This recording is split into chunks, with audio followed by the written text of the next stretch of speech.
എനിക്കിനി വയ്യടി, ഞാൻ കുറേ എന്ന് പറഞ്ഞാൽ കുറേ കരഞ്ഞ് ഒരു 1.5 മാസം ഡിപ്രഷനായിരുന്നു, റിലേഷനായിട്ട് ഡിപ്രഷനിലായിരുന്നു 1.5 മാസം. കുറേ അനുഭവിച്ചു, സീരിയസ് ആയിട്ട് കുറേ അനുഭവിച്ചടി. ഈ ഞാൻ അവളും കൂടി ഇരിക്കുമ്പോൾ രാത്രി വെളുപ്പം കാലം 3:30 ഇങ്ങനെ ഇരിക്കും, അവളെ അത് ഫ്രണ്ട് എന്ന് പറയുന്നത് 3:30 വിളിക്കുന്നു. ഇതൊക്കെ എനിക്കിനി വയ്യടി, സീരിയസ് ആയിട്ട് വയ്യ.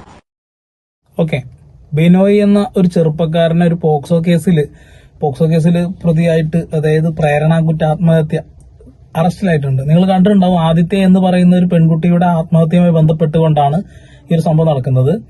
ഈ ഒരു പയ്യന്റെ ശബ്ദം നിങ്ങളിപ്പോ കേട്ടല്ലോ. ഇത് ഈ പെൺകുട്ടിയും ഒത്ത്, ആദിത്യയും ഒത്ത് ബിനോയ് ബ്രേക്കപ്പ് ആയ സമയത്ത് തന്റെ സുഹൃത്തിന് അയച്ച ഒരു വോയിസ് ക്ലിപ്പാണ്.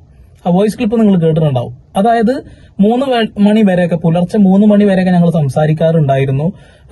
അതായത് പ്രണയത്തിന്റെ ആ ഒരു സമയം അങ്ങനെയൊക്കെ തന്നെയാണ് അല്ലെ.